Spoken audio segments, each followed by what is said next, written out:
To my 3 children, Bill, John, and Kelly. No father could be prouder of his kids than I am of you. Every moment in my life has been made better because you are in the world. And to my wife, Georgianne, my best friend, who made all of my dreams possible. Where would I be without you? Forward. On May 21st, 2014, I was honored to give the commencement speech for the graduating class of the University of Texas at Austin. Even though the university was my alma mater, I was concerned that a military officer, whose career had been defined by war, might not find a welcoming audience among college students. But to my great surprise, the graduating class embraced the speech. The 10 lessons I learned from Navy SEAL training, which were the basis for my remarks, seemed to have a universal appeal. They were simple lessons that dealt with overcoming the trials of SEAL training. But the 10 lessons were equally important in dealing with the challenges of life, no matter who you are. Over the past 3 years, I have been stopped on the street by great folks telling me their own stories. How they didn't back down from the sharks, how they didn't ring the bell, or how making their bed every morning helped them through tough times. They all wanted to know more about how the 10 lessons shaped my life, and about the people who inspired me during my career. This small book is an attempt to do so. Each chapter gives a little more context to the individual lessons, and also adds a short story about some of the people who inspired me with their discipline, their perseverance, their honor, and their courage. I hope you enjoy the book. Chapter 1. Start your day with a task completed. If you want to change the world, start off by making your bed. The barracks at Basic SEAL Training is a nondescript 3-story building located on the beach at Coronado, California, just 100 yards from the Pacific Ocean. There is no air conditioning in the building, and at night, with the windows open, you can hear the tide roll in and the surf pounding against the sand. Rooms in the barracks are Spartan. In the officer's room, where I berthed with 3 other classmates, there were 4 beds, a closet to hang your uniforms, and nothing else. Those mornings that I stayed in the barracks, I would roll out of my Navy rack and immediately begin the process of making my bed. It was the first task of the day, a day that I knew would be filled with uniform inspections, long swims, longer runs, obstacle courses, and constant harassment from SEAL instructors. "Attention," shouted the class leader, Lieutenant Junior Grade Daniel Stewart, as the instructor entered the room. Standing at the foot of the bed, I snapped my heels together and stood up straight as a Chief Petty Officer approached my position. The instructor, stern and expressionless, began the inspection by checking the starch in my green uniform hat to ensure the 8-sided cover was crisp and correctly blocked. Moving from top to bottom, his eyes looked over every inch of my uniform. Were the creases in the blouse and the trousers aligned? Was the brass on the belt shined to a mirror-like radiance? Were my boots polished bright enough so he could see his fingers in their reflection? Satisfied that I met the high standards expected of a SEAL trainee, he moved to inspect the bed. The bed was as simple as the room, nothing but a steel frame and a single mattress. A bottom sheet covered the mattress, and over that was a top sheet. A gray wool blanket tucked tightly under the mattress provided warmth from the cool San Diego evenings. A second blanket was expertly folded into a rectangle at the foot of the bed. A single pillow, made by the lighthouse of the blind, was centered at the top of the bed and intersected at a 90-degree angle with the blanket at the bottom. This was the standard. Any deviation from this exacting requirement would be cause for me to hit the surf and then roll around on the beach until I was covered head to toe with wet sand, referred to as a sugar cookie. Standing motionless, I could see the instructor out of the corner of my eye. He warily looked at my bed. Bending over, he checked the hospital corners and then surveyed the blanket and the pillow to ensure they were correctly aligned. Then, reaching into his pocket, he pulled out a quarter and flipped it into the air several times to ensure I knew the final test of the bed was coming. With one final flip, the quarter flew high into the air and came down on the mattress with a light bounce. It jumped several inches off the bed high enough for the instructor to catch it in his hand. Swinging around to face me, the instructor looked me in the eye and nodded. He never said a word. Making my bed correctly was not going to be an opportunity for praise. It was expected of me. It was my first task of the day, and doing it right was important. It demonstrated my discipline. It showed my attention to detail, and at the end of the day, it would be a reminder that I had done something well, something to be proud of, no matter how small the task. Throughout my life in the Navy, making my bed was the one constant that I could count on every day. As a young SEAL ensign aboard the USS Grayback, a special operations submarine, I was berthed in sick bay where the beds were stacked 4 high. The salty old doctor who ran sick bay insisted that I make my rack every morning. He often remarked that if the beds were not made and the room was not clean, how could the sailors expect the best medical care? As I later found out, this sentiment of cleanliness and order applied to every aspect of military life. 30 years later, the Twin Towers came down in New York City. The Pentagon was struck, and brave Americans died in an airplane over Pennsylvania. At the time of the attacks, I was recuperating in my home from a serious parachute accident. A hospital bed had been wheeled into my government quarters, and I spent most of the day lying on my back trying to recover. I wanted out of that bed more than anything else. Like every SEAL, I longed to be with my fellow warriors in the fight. When I was finally well enough to lift myself unaided from the bed, the first thing I did was pull the sheets up tight, adjust the pillow, and make sure the hospital bed looked presentable to all those who entered my home. It was my way of showing that I had conquered the injury and was moving forward with my life. Within 4 weeks of 9/11, I was transferred to the White House, where I spent the next 2 years in the newly formed Office of Combating Terrorism. By October 2003, I was in Iraq at our makeshift headquarters on the Baghdad airfield. For the first few months, we slept on Army cots. Nevertheless, I would wake every morning, roll up my sleeping bag, place the pillow at the head of the cot, and get ready for the day. In December 2003, U.S. forces captured Saddam Hussein. He was held in confinement, during which time we kept him in a small room. He also slept on an Army cot, but with the luxury of sheets and a blanket. Once a day, I would visit Saddam to ensure my soldiers were properly caring for him. I noticed with some sense of amusement that Saddam did not make his bed. The covers were always crumpled at the foot of his cot, and he rarely seemed inclined to straighten them. During the ensuing 10 years, I had the honor of working with some of the finest men and women the nation has ever produced. From generals to privates, from admirals to seaman recruits, from ambassadors to clerk typists. The Americans who deployed overseas in support of the war effort came willingly, sacrificing much to protect this great nation. They all understood that life is hard, and that sometimes there is little you can do to affect the outcome of your day. In battle, soldiers die, families grieve, your days are long and filled with anxious moments. You search for something that can give you solace, that can motivate you to begin your day, that can be a sense of pride in an oft-times ugly world. But it is not just combat. It is daily life that needs the same sense of structure. Nothing can replace the strength and comfort of one's faith. But sometimes, the simple act of making your bed can give you the lift you need to start your day and provide you the satisfaction to end it right. If you want to change your life, and maybe the world, start off by making your bed. Chapter 2. You can't go it alone. If you want to change the world, find someone to help you paddle. I learned early on in SEAL training the value of teamwork, the need to rely on someone else to help you through the difficult tasks. For those of us who were tadpoles, hoping to become Navy frogmen, a 10-foot rubber raft was used to teach us this vital lesson. Everywhere we went during the first phase of SEAL training, we were required to carry the raft. We placed it on our heads as we ran from the barracks, across the highway to the chow hall. We carried it in a low-slung position as we ran up and down the Coronado sand dunes. We paddled the boat endlessly, from north to south, along the coastline, and through the pounding surf. 7 men, all working together to get the rubber boat to its final destination. But we learned something else on our journey with the raft. Occasionally, one of the boat crew members was sick or injured, unable to give it 100%. I often found myself exhausted from the training day or down with a cold or flu. On those days, the other members picked up the slack. They paddled harder. They dug deeper. They gave me their rations for extra strength. And when the time came, later in training, I returned the favor. The small rubber boat made us realize that no man could make it through training alone.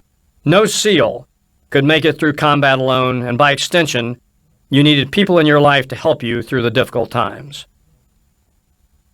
Never was the need for help more apparent to me than 25 years later when I commanded all the SEALs on the West Coast. I was the Commodore of Naval Special Warfare Group 1 in Coronado. A Navy captain, I had by now spent the past several decades leading SEALs around the world. I was out for a routine parachute jump when things went terribly wrong. We were in a C-130 Hercules aircraft climbing to 12,000 feet preparing for the jump. Looking out of the back of the aircraft, we could see a beautiful California day, not a cloud in the sky. The Pacific Ocean was calm, and from this altitude, you could see the border of Mexico just a few miles away. The jumpmaster yelled to stand by. Now on the edge of the ramp, I could see straight down to the ground. The jumpmaster looked me in the eye, smiled, and shouted, "Go! Go! Go!" I dove out the aircraft, arms fully extended and legs tucked slightly behind my back. The prop blast from the aircraft sent me tilting forward until my arms caught the air and I leveled out. I quickly checked my altimeter, made sure I wasn't spinning, and then looked around me to ensure no jumper was too close to me. 20 seconds later, I had fallen to the full altitude of 5,500 feet. Suddenly, I looked below me, and another jumper had slid beneath me, intersecting my path to the ground. He pulled his ripcord, and I could see the pilot chute deploying the main parachute from his backpack. Immediately, I thrust my arms to my side, forcing my head to the ground in an attempt to get away from the blossoming chute. It was too late. The jumper chute popped open in front of me, like an airbag, hitting me at 120 miles an hour. I bounced off the main canopy and spun out of control, barely conscious from the impact. For seconds, I spun head over heels, trying to get stable again. I couldn't see my altimeter and was unaware of how far I had fallen. Instinctively, I reached for my ripcord and pulled. The pilot chute jettisoned from its small pouch in the back of the parachute, but wrapped around my leg as I continued to tumble toward the ground. As I struggled to untangle myself, the situation got worse. The main parachute, partially deployed, but in doing so, twirled around my other leg. Craning my neck toward the sky, I could see my legs were bound by two sets of risers, the long nylon straps that connect the main parachute to the harness on my back. One riser had wrapped around one leg, the other riser around the other leg. The main parachute was fully out of the backpack, but hung up somewhere on my body. As I struggled to break free of the entanglement, suddenly I felt the canopy lift off my body and begin to open. Looking toward my legs, I knew what was coming next. Within seconds, the canopy caught air. The two risers, one wrapped around each leg, suddenly and violently pulled apart, taking my legs with them. My pelvis separated instantly as the force of the opening ripped my lower torso. The 1,000 small muscles that connect the pelvis to the body were torn from their hinges. My mouth dropped open, and I let out a scream that could be heard in Mexico. Searing pain arched through my body, sending waves pulsating downward to my pelvis and upward to my head. Violent, muscular convulsions racked my upper torso, shooting more pain through my arms and legs. Now, like having an out-of-body experience, I became aware of my screaming and tried to control it, but the pain was too intense. Still head down and falling too fast, I turned myself upright in the harness, relieving some of the pressure on my pelvis and back. 1,500 feet. I had fallen over 4,000 feet before the parachute deployed. The good news, I had a full canopy over my head. The bad news, I was broken apart by the impact of the opening. I landed over 2 miles from the drop zone. Within a few minutes, the drop zone crew and an ambulance arrived. I was taken to the trauma hospital in downtown San Diego. By the next day, I was out of surgery. The accident had ripped my pelvis apart by almost 5 inches. The muscles in my stomach had become detached from the pelvic bone, and the muscles in my back and legs were severely damaged from the opening shock. I had a large titanium plate screwed into my pelvis and a long scapular screw drilled into my backside for stability. This seemed like the end of my career. To be an effective SEAL, you had to be physically fit.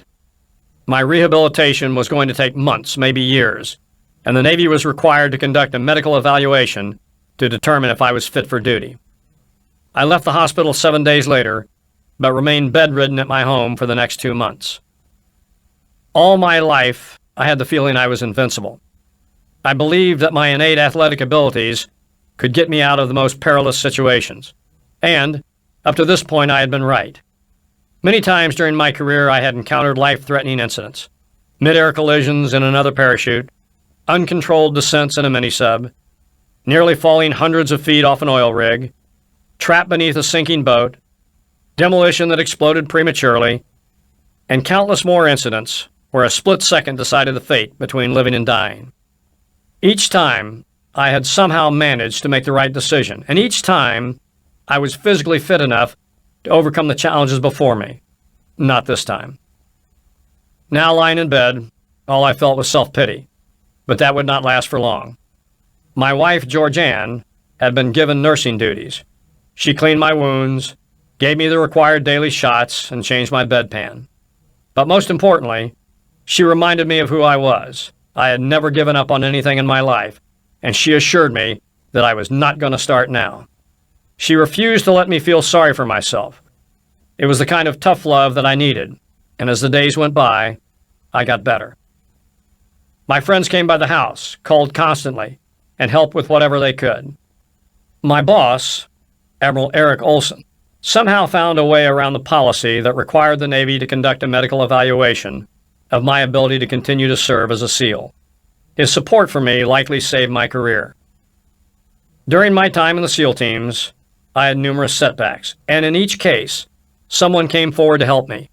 Someone who had faith in my abilities. Someone who saw potential in me where others might not.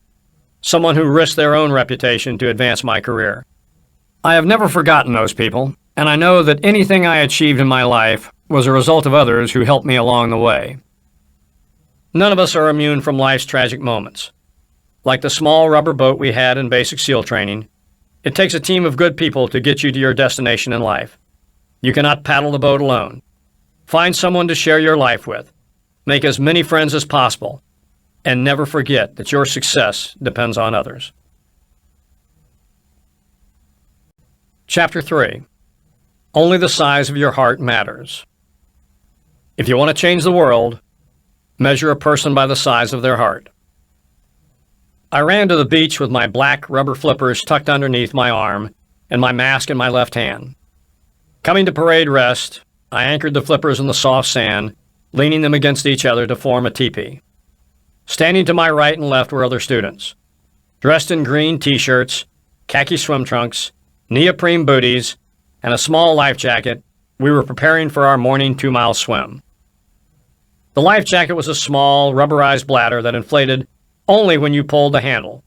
Among the students, it was considered shameful if you had to use your life jacket.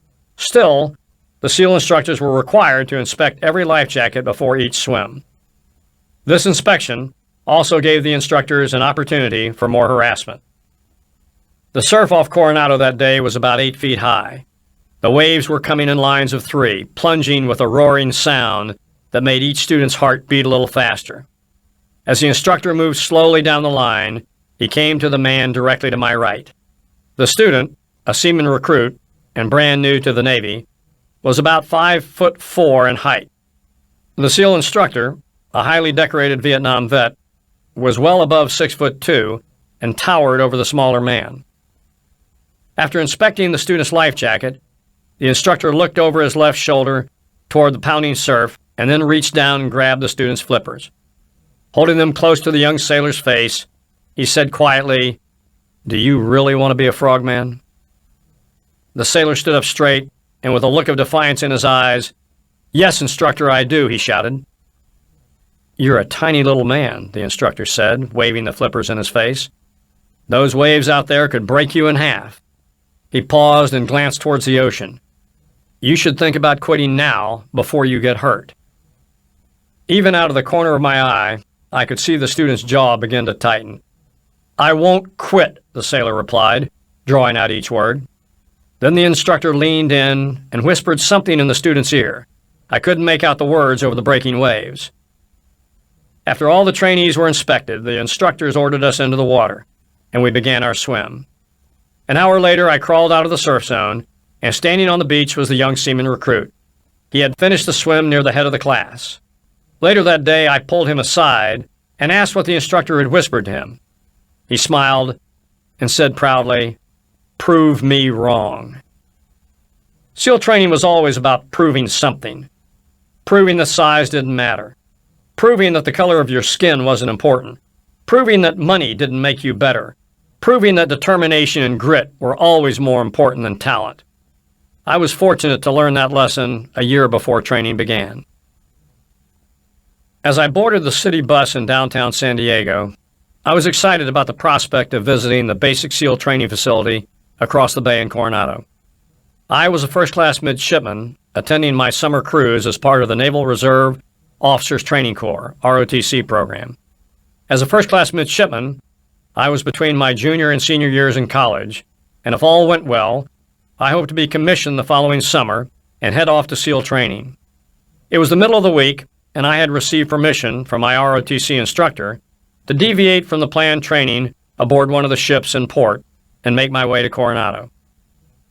I got off the bus outside the famed Hotel del Coronado and walked about a mile down the road to the beach side of the Naval Amphibious Base. I passed by several Korean War vintage buildings that housed underwater demolition teams 11 and 12. Outside the one-story rambling brick building was a large wooden sign depicting Freddy the Frog, a large green web-footed amphibian carrying a stick of TNT and smoking a cigar. This was the home of the West Coast Frogmen, those intrepid mask and fin warriors whose military ancestors had cleared the beaches of Iwo Jima, Tarawa, Guam, and Incheon.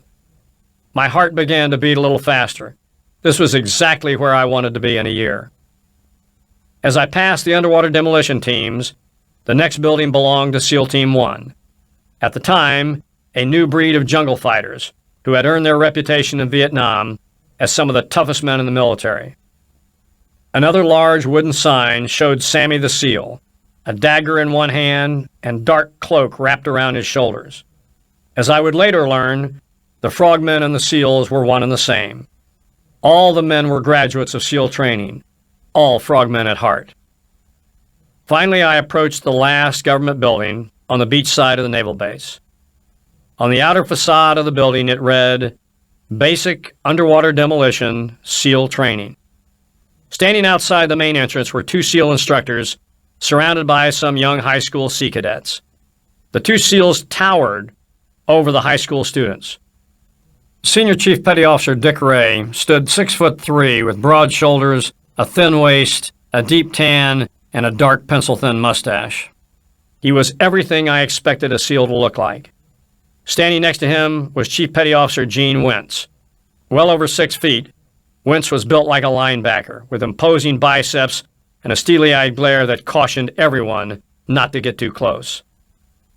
The sea cadets were ushered into the building. With some trepidation, I followed them and stopped at the front desk. I told the young sailor manning the desk my story.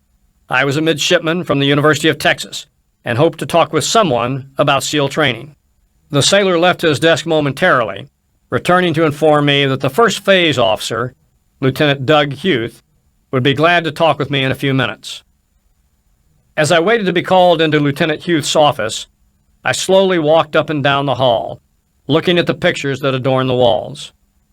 There were photos of SEALs in Vietnam, guys rising out of the waist-deep mud along the Mekong Delta, pictures of camouflaged SEAL platoons returning from a night mission, men loaded with automatic weapons and bandoliers of ammunition, boarding a swift boat heading into the jungle. Down the long hall, I saw another man looking at the photos. A civilian by his attire.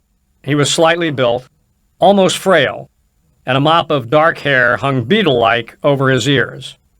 He seemed to be staring in awe at the incredible warriors whose actions were portrayed in the photos. In my mind, I wondered if he thought he had what it took to be a Navy SEAL. Looking at those pictures, did he really think he was tough enough to endure the training? Did he think his small frame could carry a heavy rucksack and 1,000 rounds of ammunition? Hadn't he seen the two SEAL instructors who were just at the front door? Massive men who clearly had the right stuff? I felt a pang of sorrow that someone had misled this fellow, maybe encouraged him to leave his comfortable life as a civilian and try SEAL training. A few minutes later, the sailor from the front desk calmly walked down the corridor and escorted me to Lieutenant Huth's office. Doug Huth was also a recruiting poster for the SEALs. Tall, Muscular, with brown wavy hair, he looked very sharp in his navy khaki uniform. I sat in a chair across from Huth's desk, and we talked about SEAL training and the demands of the program. Huth told me about his experience in Vietnam and what life would be like in the teams if I graduated from SEAL training. Out of the corner of my eye, I could see the thin man in civilian clothes as he continued to gaze at the photos on the wall. Like me, he must have been waiting to see Lieutenant Huth in hopes of learning more about SEAL training. It made me feel good about myself, knowing that I was clearly stronger and more prepared than another man who thought he could survive the rigors of being a SEAL. In the middle of our conversation, Lieutenant Huth suddenly stopped talking, looked up from his desk, and yelled to the man in the hall. I stood up as Huth motioned the thin man to come into the office. "Bill, this is Tommy Norris," he said, giving the thin man a big bear hug. "Tommy was the last SEAL Medal of Honor recipient from Vietnam," Huth added. Norris smiled, somewhat embarrassed by the introduction. I smiled back, shook his hand, and laughed at myself. This seemingly frail, mop-haired man, who I doubted could make it through training, was Lieutenant Tom Norris. Tom Norris, who had served in Vietnam, had on successive nights gone deep behind enemy lines to rescue 2 downed airmen. This was Tom Norris, who, on another mission, was shot in the face by North Vietnamese forces and left for dead, only to be rescued by Petty Officer Mike Thornton, who would later receive the Medal of Honor for those actions. This was Tom Norris, who battled back from his injury to be accepted into the FBI's first hostage rescue team. This quiet, reserved, humble man was one of the toughest SEALs in the long history of the teams. In 1969, Tommy Norris was almost booted out of SEAL training. They said he was too small, too thin, and not strong enough. But much like the young sailor in my class, Norris proved them all wrong, and once again showed it's not the size of your flippers that count, just the size of your heart. Chapter 4. Life's not fair. Drive on. If you want to change the world, get over being a sugar cookie and keep moving forward. I ran to the top of the sand dune and without hesitation sprinted down the other side, heading full speed toward the Pacific Ocean. Fully clothed in my green utilities, short-billed hat, and combat boots, I dove headfirst into the waves as they pounded the beach off Coronado, California. Emerging soaking wet from the water, I saw the SEAL instructor standing on the dune. With his arms folded and a piercing glare that cut through the morning haze, I heard him yell, "You know what to do, Mr. Mack." Indeed I did. With feigned enthusiasm, I screamed a hearty "Hoo-yah!" at the top of my lungs and fell face down into the soft sand, rolling from side to side to ensure that no part of my uniform was left uncovered. Then, for good measure, I sat up, reached deep into the ground, and tossed sand into the air to guarantee it found its way into every crevice in my body. Somewhere during the morning physical training, I had committed a violation of the SEAL training rules. My punishment was to jump into the surf zone, roll around in the sand, and make myself a sugar cookie. In all of SEAL training, there was nothing more uncomfortable than being a sugar cookie. There were a lot of things more painful and more exhausting, but being a sugar cookie tested your patience and your determination. Not just because you spent the rest of the day with sand down your neck, under your arms, and between your legs, but because the act of becoming a sugar cookie was completely indiscriminate. There was no rhyme or reason. You became a sugar cookie at the whim of the instructor. To many of the SEAL trainees, this was hard to accept. Those that strived to be the very best expected that they would be rewarded for their stellar performance. Sometimes they were, and then again, sometimes they were not. Sometimes the only thing they got for all their effort was wet and sandy. Feeling like I was sufficiently coated with sand, I ran to the instructor, yelled "Hoo-yah" again, and came to attention. Looking me over to see if I met his standard of excellence in sugar cookies was Lieutenant Philip L. Martin, known to his friends as Moki. I, however, was not on a first-name basis with Lieutenant Martin. Moki Martin was the quintessential frogman. Born and raised in Hawaii, he was everything I strived to be as a SEAL officer. An experienced Vietnam veteran, he was an expert with every weapon in the SEAL inventory. He was one of the finest skydivers in the teams, and being a native Hawaiian, he was so skilled in the water that there were few, if any, who could match him. Mr. Mack, do you have any idea why you are a sugar cookie this morning? Martin said in a very calm but questioning manner. No, Instructor Martin, I dutifully responded. Because, Mr. Mack, life isn't fair, and the sooner you learn that, the better off you will be. A year later, Lieutenant Martin and I were on a first-name basis. I had completed basic SEAL training, and he had been reassigned from the training center to Underwater Demolition Team 11 in Coronado.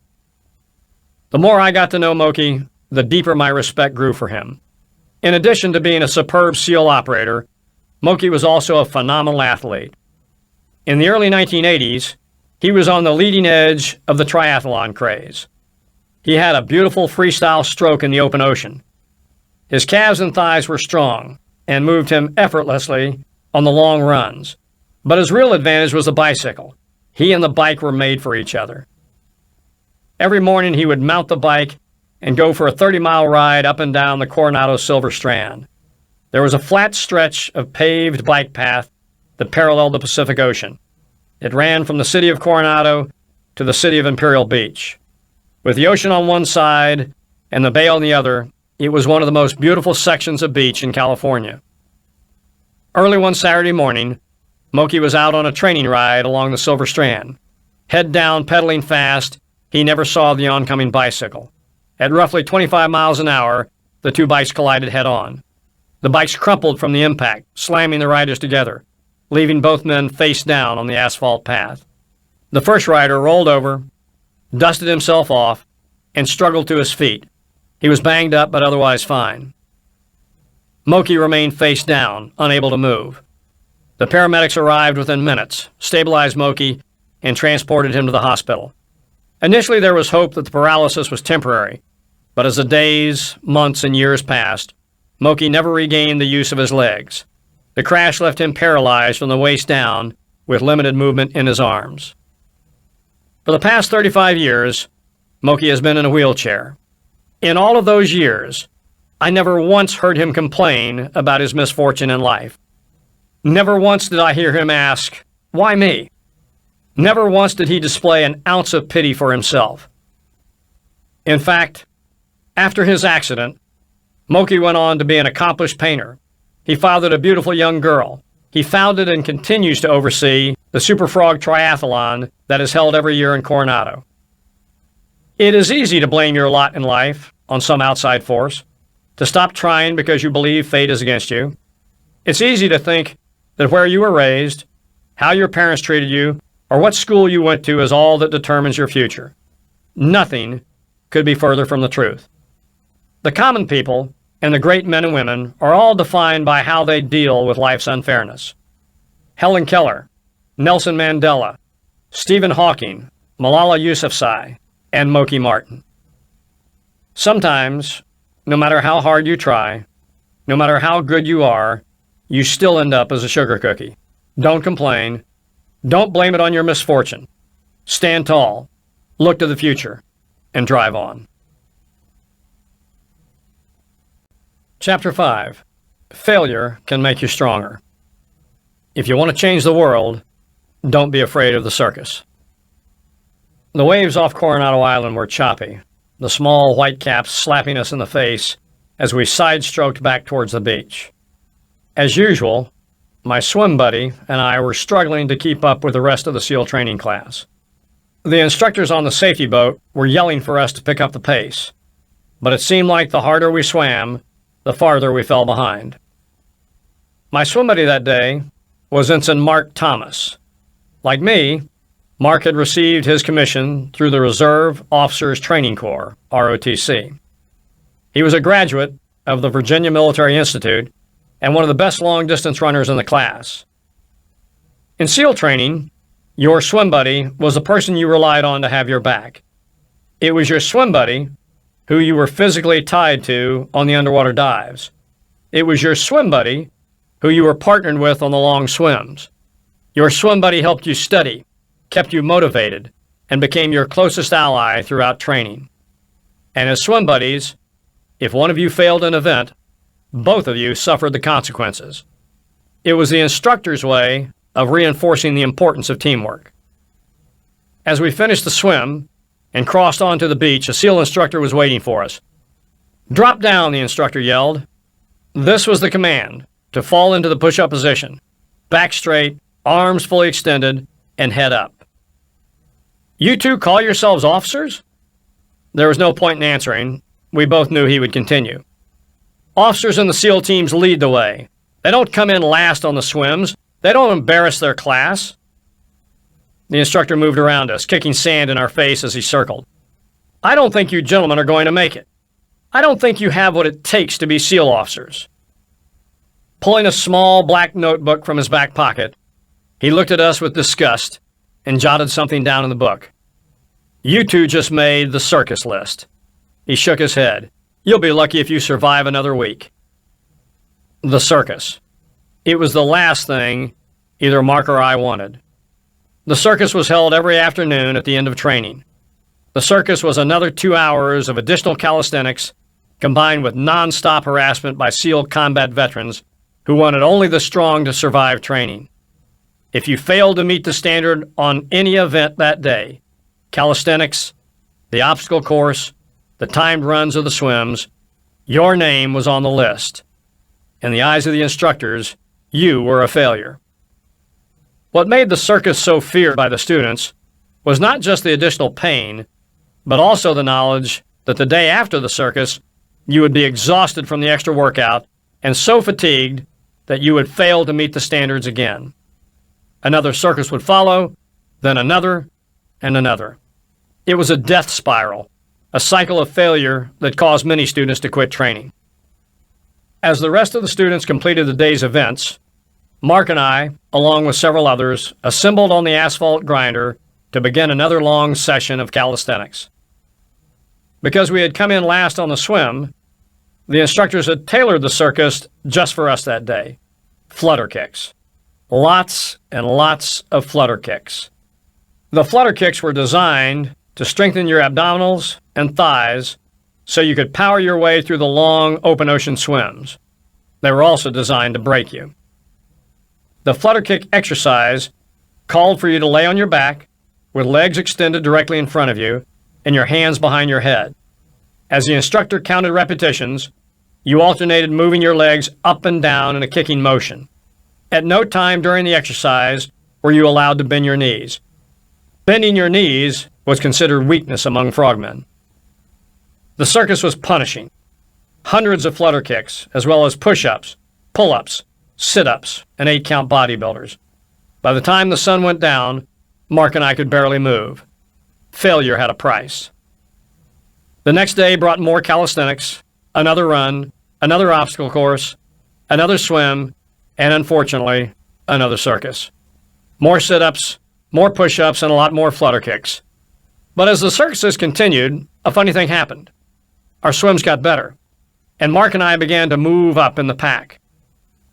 The circus, which had started as a punishment for failure, was making us stronger, faster, and more confident in the water. While other students quit, unable to handle the occasional failure and the pain it brought, Mark and I were determined not to allow the circus to beat us. As training was coming to an end, there was one final open ocean swim, a 5-miler off the coast of San Clemente Island.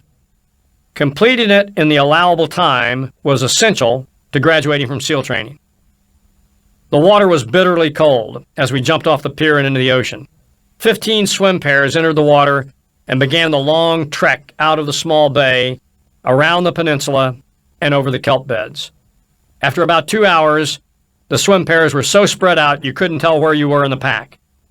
4 hours into the swim, numb, exhausted, and on the verge of hypothermia, Mark Thomas and I crossed the beach.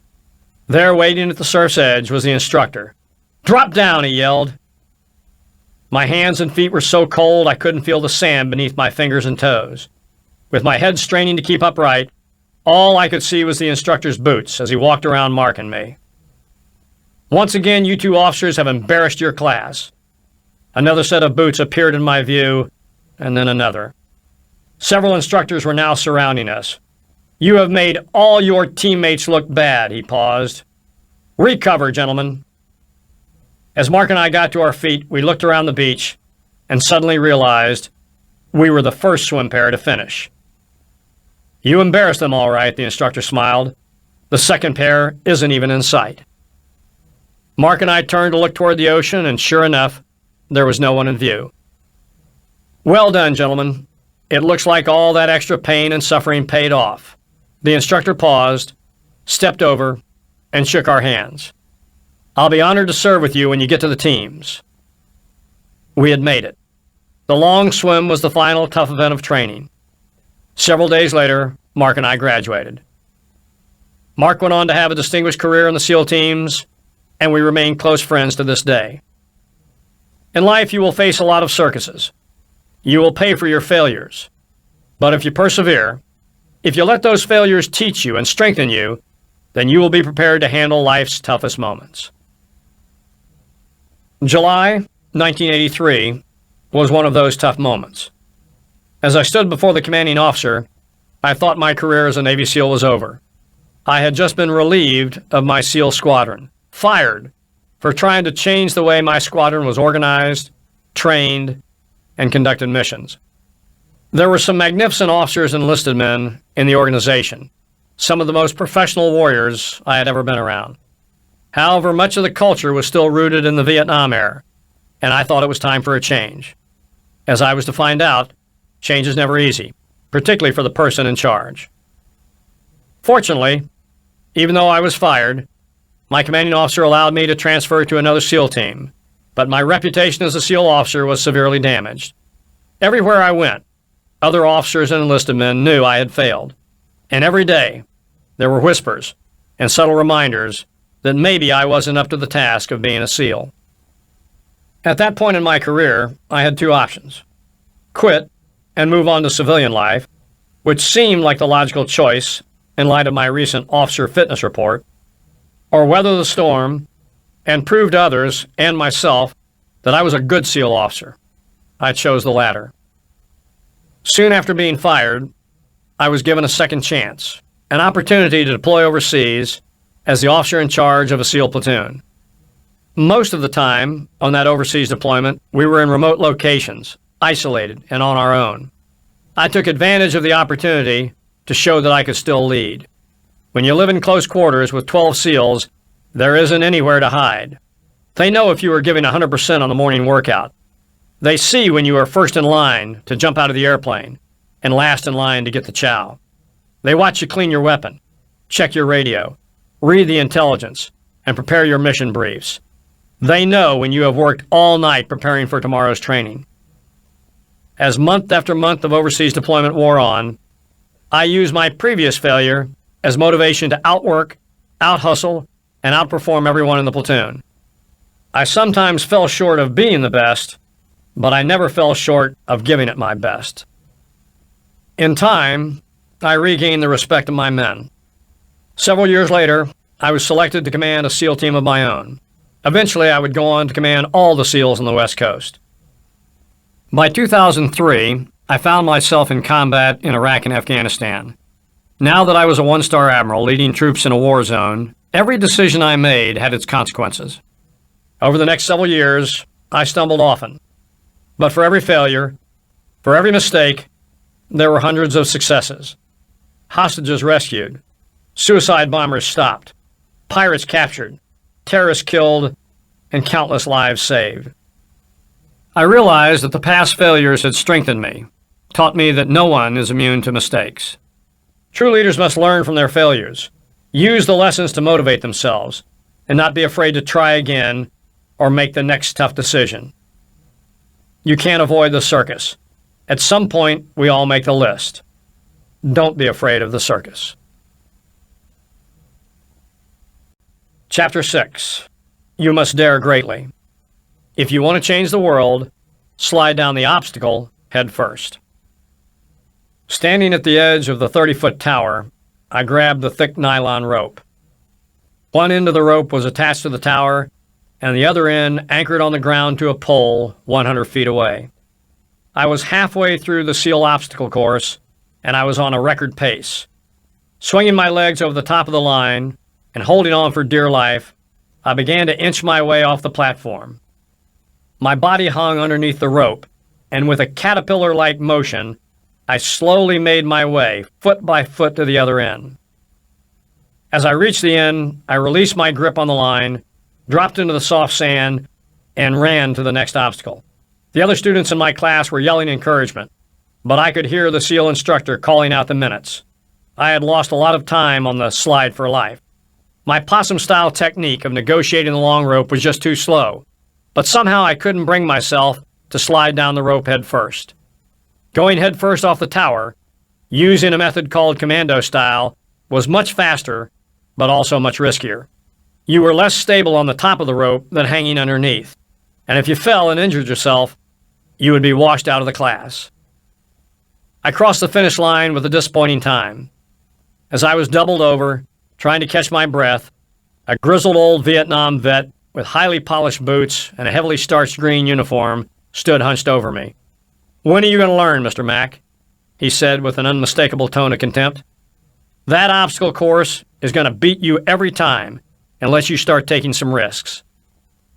1 week later, I pushed my fears aside, mounted the top of the rope, and thrust my body headfirst down the slide for life.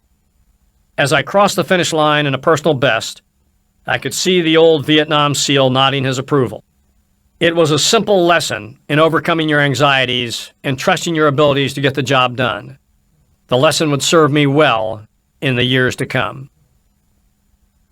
It was Iraq in 2004. The voice on the other end of the radio was calm, but had an unmistakable sense of urgency. The 3 hostages we were searching for had been located. Al-Qaeda terrorists were holding them in a walled compound on the outskirts of Baghdad. Unfortunately, intelligence indicated that the terrorists were about to move them in, and we had to act quickly. The Army Lieutenant Colonel in charge of the rescue mission informed me that they would have to conduct a dangerous daylight raid.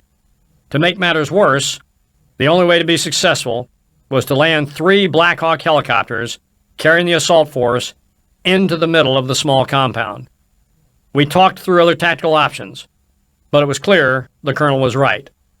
It was always preferable to conduct a rescue mission at night, when the element of surprise was on your side. But this was a fleeting opportunity, and if we didn't act now, the hostages would be moved and possibly killed. I approved the mission, and within minutes, the rescue force had boarded the 3 Black Hawk helicopters and was now on its way to the compound. High above the Black Hawks, another helicopter was providing video surveillance back to my headquarters. I watched in silence as the 3 helicopters skimmed across the desert just a few feet above the ground to hide their approach. Inside the open courtyard, I could see one man, armed with an automatic weapon, moving in and out of the building, seemingly preparing to leave. The helos were 5 minutes out, and all I could do from my headquarters was listen to the internal communications as the rescue force made final preparations. This was not the first hostage rescue I had overseen, nor would it be the last, but it was clearly the most daring in light of the need to gain surprise by landing inside the compound. While the pilots from the Army Aviation Unit were the best in the world, this was still a high-risk mission. 3 helicopters, with blades extending beyond 60 feet, were going to land in a space with only inches to spare. Adding to the level of difficulty was an 8-foot-high brick wall that surrounded the compound, forcing the pilots to dramatically alter their approach angle. It was going to be a hard landing, and over the radio, I could hear the rescue force preparing for impact. From the overhead surveillance, I could see the helicopter's final approach. The first aircraft flew flat and level, and then as it crossed over the wall, the helo flared upward, settling into the tiny courtyard. Immediately, the rescue force exited the Black Hawk and began surging into the building. The second helo, right on the tail of the first, landed within a few feet of his companion. Dirt from the downwash of the helicopters caused a cloud of dust to encircle the landing area. As the third helo approached the compound, A giant plume of dust temporarily blinded the pilot. The front of the third helo inched over the wall, but the rear wheel clipped the 8-foot-high barricade, throwing bricks everywhere. With no room to spare, the pilot forced the helo to the ground with a thud, but everyone inside was unharmed. Minutes later, I received word that all the hostages were safe. Within 30 minutes, the rescue force and the freed men were on their way back to safety. The gamble had paid off. Over the course of the next decade, I would come to realize that assuming risk was typical of our Special Operations Forces. They always pushed the limits of themselves and their machines in order to be successful. In many ways, this is what set them apart from everyone else. However, contrary to what outsiders saw, the risk was usually calculated, thoughtful, and well-planned. Even if it was spontaneous, the operators knew their limits, but believed in themselves enough to try. Throughout my career, I always had great respect for the British Special Air Service, the famed SAS. The SAS motto was, "Who dares wins." The motto was so widely admired that even moments before the bin Laden raid, my command sergeant major quoted it to the SEALs preparing for the mission. To me, the motto was more than about how the British Special Forces operated as a unit. It was about how each of us should approach our lives. Life is a struggle, and the potential for failure is ever present. But those who live in fear of failure, or hardship, or embarrassment will never achieve their potential. Without pushing your limits, without occasionally sliding down the rope head first, without daring greatly, you will never know what is truly possible in your life. Chapter 7. Stand up to the bullies. If you want to change the world, don't back down from the sharks. The water off San Clemente Island was choppy and cold as we began our 4-mile night swim. Ensign Mark Thomas was matching my side strokes 1 for 1.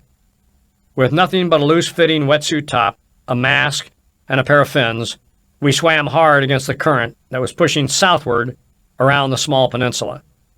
The lights of the naval base, from which we had started, began to fade as we made our way out into the open ocean. Within an hour, we were about a mile off the beach, and seemingly all alone in the water. Whatever swimmers were around us were cloaked in darkness. I could see Mark's eyes through the glass in his face mask. His expression must have mirrored mine. We both knew that the waters off San Clemente Island were filled with sharks. Not just any shark, but the great white shark, the largest, most aggressive man-eater in the ocean. Prior to our swim, the SEAL instructors had given us a briefing on all the potential threats we might encounter that night. There were leopard sharks, mako sharks, hammerhead sharks, thresher sharks, but the one we feared the most was the great white. There was something a little unnerving about being alone at night in the middle of the ocean, knowing that lurking beneath the surface was a prehistoric creature just waiting to bite you in half. But we both wanted to be SEALs so badly that nothing in the water that night was going to stop us. If we had to fight off the sharks, then we were both prepared to do so. Our goal, which we believed to be honorable and noble, gave us courage, and courage is a remarkable quality. Nothing and nobody can stand in your way. Without it, others will define your path forward. Without it, you are at the mercy of life's temptations. Without courage, men will be ruled by tyrants and despots. Without courage, no great society can flourish. Without courage, the bullies of the world rise up.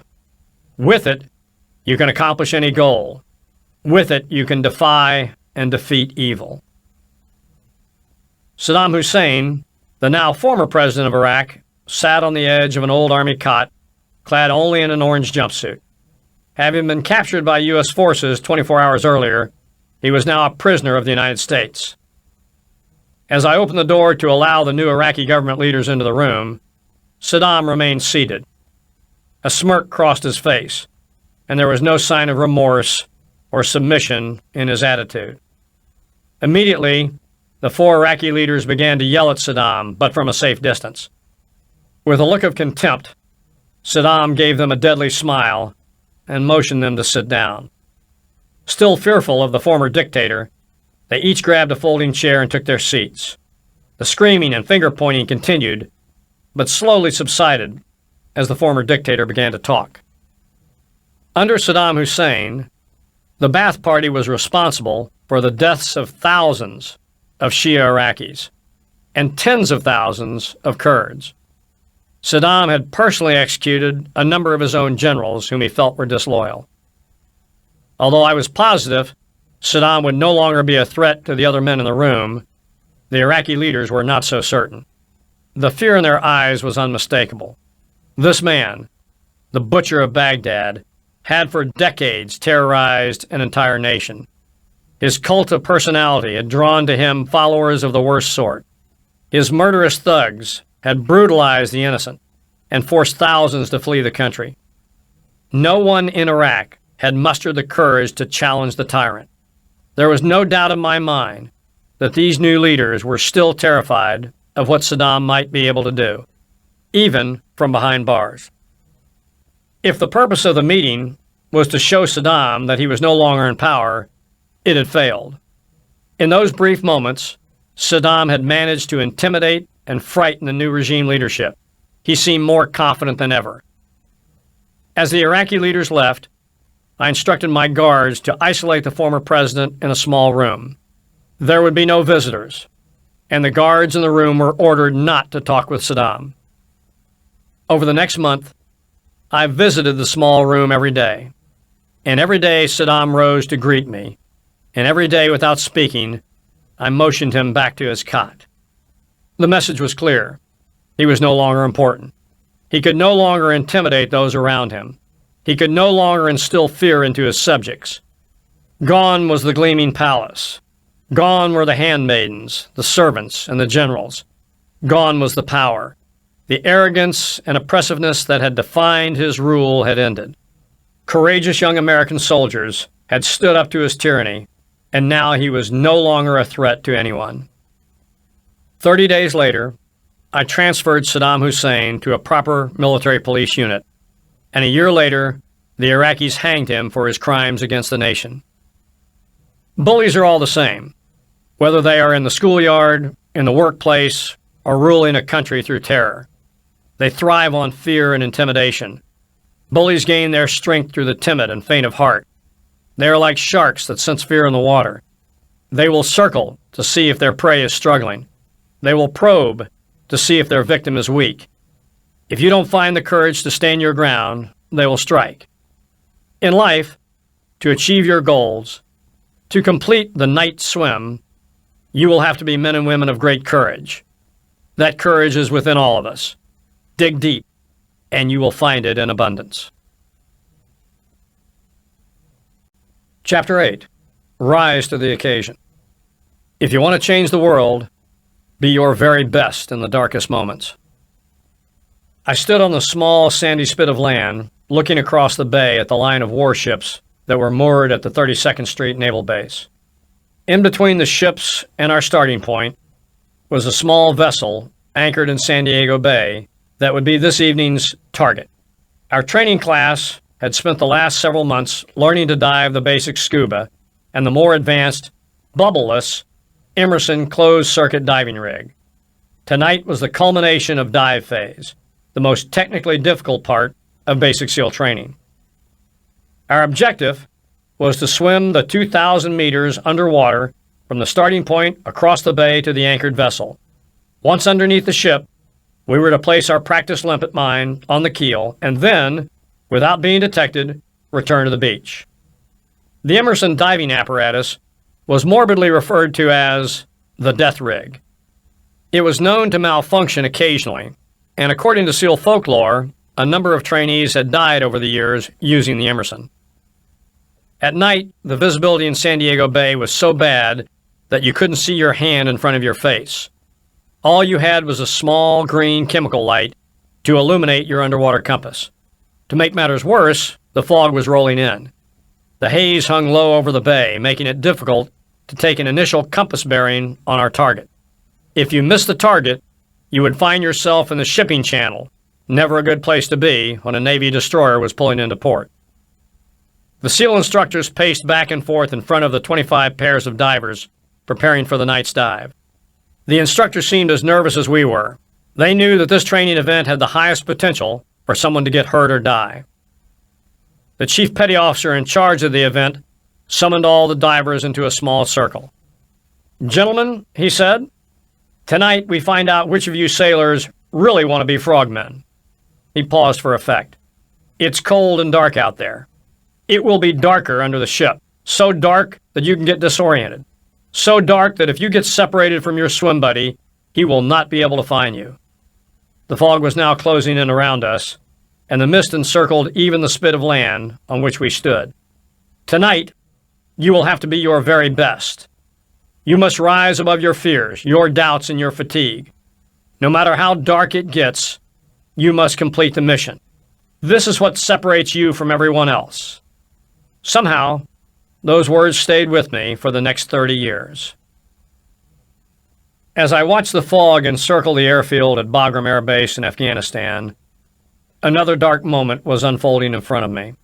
A massive C-17 aircraft was parked on the tarmac, its ramp lowered, standing by to receive the remains of a fallen warrior. This was a ramp ceremony. It was one of the most solemn and yet unquestionably inspiring aspects of the wars in Iraq and Afghanistan. It was America at its finest. Every man, every woman, regardless of their background, regardless of how heroic their final moment, was treated with incredible dignity and honor. It was the nation's way of recognizing their sacrifice. It was our last salute, our final thanks, and a prayer to send them on their way home. Extending out from the ramp were two parallel lines of soldiers. Standing at parade rest, they formed the honor guard. Off to the right of the airplane was a small three-piece band, softly playing Amazing Grace. A few others, myself included, were gathered to the left, and all along Hangar Row stood hundreds of other soldiers, sailors, airmen, Marines, civilians, and our allies. They had all come to pay their last respects. The Humvee tactical vehicle carrying the remains arrived right on time. 6 men from the fallen heroes unit acted as pallbearers. Offloading the flag-draped casket, they slowly marched through the honor guard, up the ramp, and onto the plane. They positioned the casket in the middle of the cargo bay, turned smartly, came to attention, and saluted. At the head of the casket, the pastor bowed his head and read from Isaiah 6:8. "And I heard the voice of the Lord saying, 'Whom shall I send, and who will go for me? And I said, Here I am, send me.'" As taps was played, tears rolled down the soldiers' eyes. There was no attempt to hide their grief. As the pallbearers departed, those lined up outside came through one by one, saluting and kneeling by the casket for one last thought. The C-17 would depart later that morning, refueling along the way and arriving at Dover Air Force Base. There, another honor guard, along with the family of the fallen soldier, would meet the casket and escort it home. There is no darker moment in life than losing someone you love.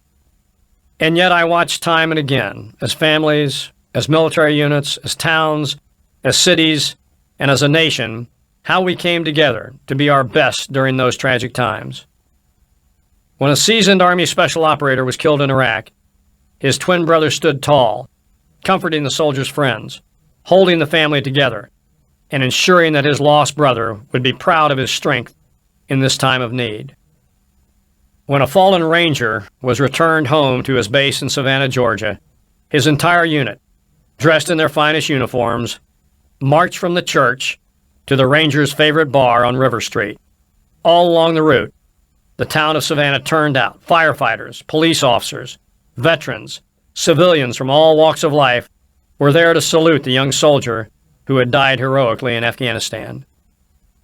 When a CV-22 aircraft crashed in Afghanistan, killing the pilot and several crewmen, the airmen from the same unit came together, paid their respects, and flew the next day, knowing that their fallen brothers would want them in the air, continuing the mission.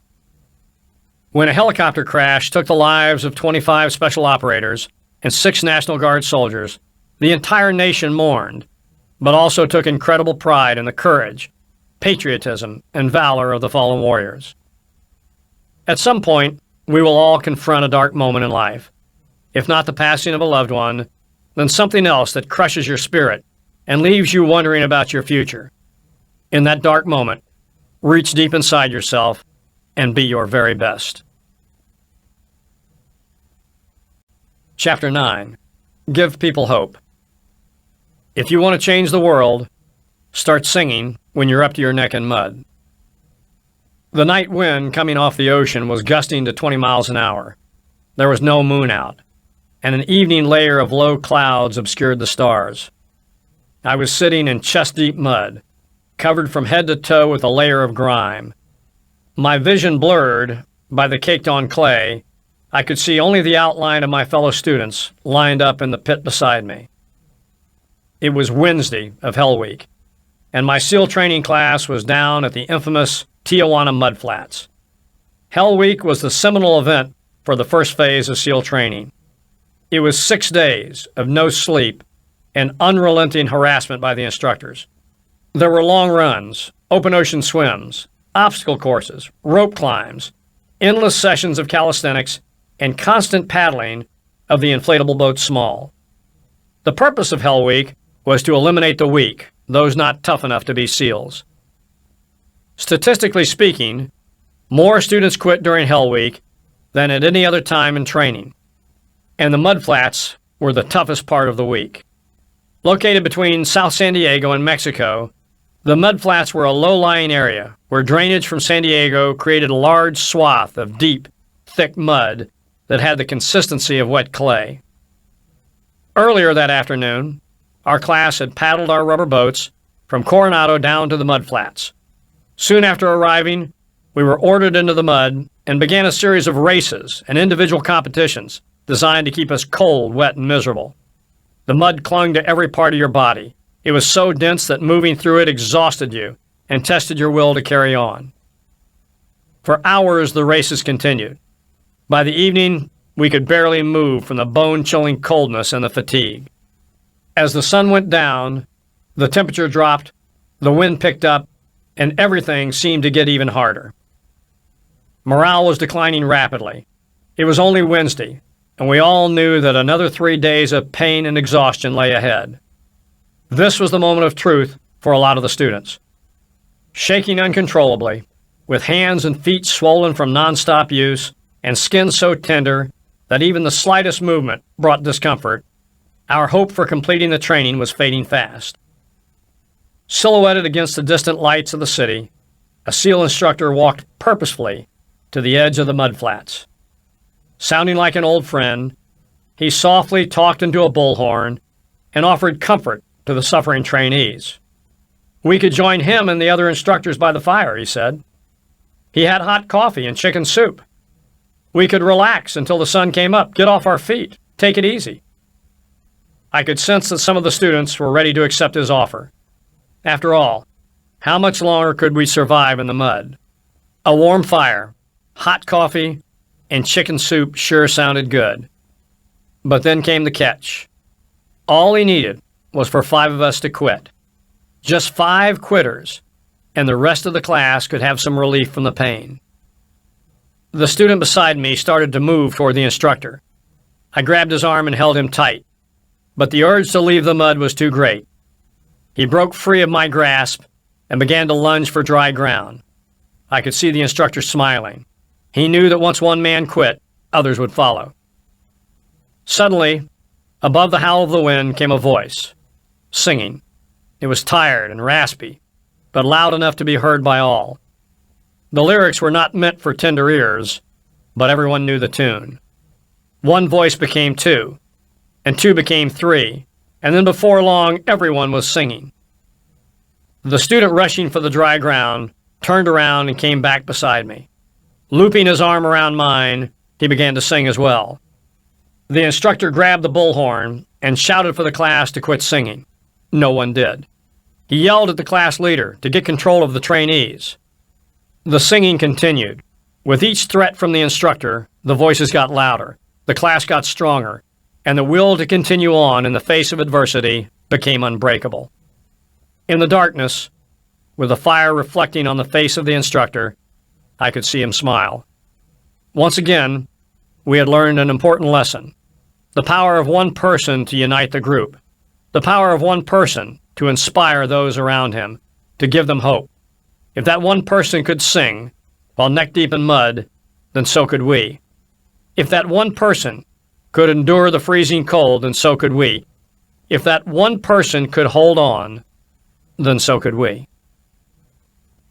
The large room at Dover Air Force Base was filled with grieving families. Inconsolable children sobbing in their mother's arms, parents holding hands, hoping to gain strength from each other, and wives with a far-off look of disbelief. Just 5 days earlier, a helicopter carrying Navy SEALs, their Afghan Special Operations partners, and flown by Army aviators had been shot down in Afghanistan. All 38 men on board were killed. It was the single greatest loss in the War on Terror. In less than an hour, a large C-17 transport aircraft was scheduled to land at Dover, and the families of the fallen heroes would be escorted to the flight line to meet the flag-draped coffins. But as the families waited, the President of the United States, the Secretary of Defense, the service secretaries, and senior military leaders filed into the waiting room to pay their respects and give comfort where they could. I had attended dozens of services for fallen soldiers. It was never easy, and I often wondered whether my words of solace made any difference to those who lost loved ones, or whether the shock of their loss made everything I said incomprehensible. As my wife Georgianne and I began to talk with the families, I struggled with the right words. How could I truly emphasize with their pain? How could I tell them that the sacrifice of their son, their husband, their father, their brother, their friend was worth it? I did my best to console each one. I hugged them. I prayed with them. I tried to remain strong for them, but somehow I knew my words fell short. Then, as I knelt down beside an elderly woman, I noticed the family next to me talking with Marine Lieutenant General John Kelly. The military assistant to the Secretary of Defense, Kelly was tall, lean, with close-cropped gray hair and dressed in an immaculate Marine uniform. The family was gathered around him, and I could sense that his words of sympathy and encouragement in the face of this tragedy were having a profound effect on the grief-stricken parents and their children. He smiled, and they smiled. He hugged, and they hugged back. He reached out his hand, and they grasped it tightly. After embracing the parents one last time and thanking the family for their sacrifice, Kelly moved on to the next group of heartbroken survivors. During the next hour, John Kelly touched almost every family in the room. More than any other visitor that day, Kelly's words resonated with every parent, every wife, every brother and sister, and every friend. His words were words of understanding. His were words of compassion. And above all, his were words of hope. Only John Kelly could have made a difference that day. Only John Kelly could have given them hope, because only John Kelly knew what it was like to lose a son in combat.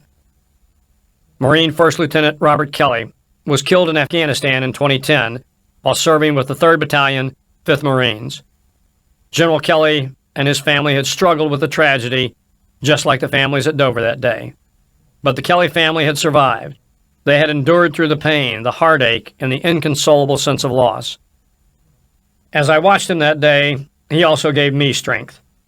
The truth is, when you lose a soldier, you grieve for the families, but you also fear that that same fate may someday befall you. You wonder whether you could survive the loss of a child, or you wonder how your family would get along without you by their side. You hope and pray that God will be merciful and not have you shoulder this unthinkable burden. Over the course of the next 3 years, John Kelly and I became close friends. He was a remarkable officer, a strong husband to his wife Karen, and a loving father to his daughter Kate and oldest son, Marine Major John Kelly. But more than that, without ever knowing it, John Kelly gave all those around him hope. Hope that in the very worst of times we could rise above the pain, the disappointment and the agony, and be strong. That each of us had within us the ability to carry on, and not only to survive, but also to inspire others. Hope is the most powerful force in the universe. With hope you can inspire nations to greatness. With hope you can raise up the downtrodden. With hope you can ease the pain of unbearable loss. Sometimes all it takes is one person to make a difference. We will all find ourselves neck-deep in mud someday. That is the time to sing loudly, to smile broadly, to lift up those around you and give them hope that tomorrow will be a better day. Chapter 10. Never, ever quit.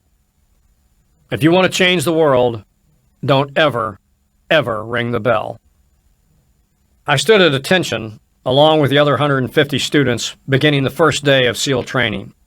The instructor, dressed in combat boots, khaki shorts, and a blue and gold t-shirt, walked across the large asphalt courtyard to a brass bell hanging in full view of all the trainees. "Gentlemen," he began, "today is the first day of SEAL training. For the next 6 months, you will undergo the toughest course of instruction in the United States military." I glanced around and could see some looks of apprehension on the faces of my fellow students. The instructor continued, "You will be tested like no time in your life." Pausing, he looked around the class of new tadpoles. "Most of you will not make it through, and I will see to that." He smiled. "I will do everything in my power to make you quit." He emphasized the last 3 words. "I will harass you unmercifully. I will embarrass you in front of your teammates. I will push you beyond your limits." Then a slight grin crossed his face. "And there will be pain. Lots and lots of pain." Grabbing the bell, he pulled the rope hard, and a loud clanging noise echoed across the courtyard. "But if you don't like the pain, if you don't like all the harassment, then there is an easy way out." He pulled the rope again, and another wave of deep metallic sound reverberated off the buildings. "All you have to do to quit is ring this bell 3 times. He let go of the rope tied to the bell's clapper. "Ring the bell, and you won't have to get up early. Ring the bell, and you won't have to do the long runs, the cold swims, or the obstacle course. Ring the bell, and you can avoid all this pain." Then the instructor glanced down at the asphalt and seemed to break from his prepared monologue. "But let me tell you something," he said. "If you quit, you will regret it for the rest of your life. Quitting never makes anything easier." 6 months later, there were only 33 of us standing at graduation. Some had taken the easy way out. They had quit. And my guess is the instructor was right. They would regret it for the rest of their lives. Of all the lessons I learned in SEAL training, this was the most important. Never quit. It doesn't sound particularly profound, but life constantly puts you in situations where quitting seems so much easier than continuing on, where the odds are so stacked against you that giving up seems the rational thing to do. Throughout my career, I was constantly inspired by men and women who refused to quit, who refused to feel sorry for themselves, but none more so than a young Army Ranger I met in a hospital in Afghanistan. It was late one evening when I received word that one of my soldiers had stepped on a pressure plate mine and had been medevaced to the combat hospital near my headquarters. The Ranger Regimental Commander, Colonel Eric Kurilla, and I quickly made our way to the hospital and into the soldier's room. The soldier lay in the hospital bed, tubes extending from his mouth and chest, blast burns streaked up his arms and across his face. The blanket covering his body lay flat to the bed, where his legs would normally have been. His life was now changed forever.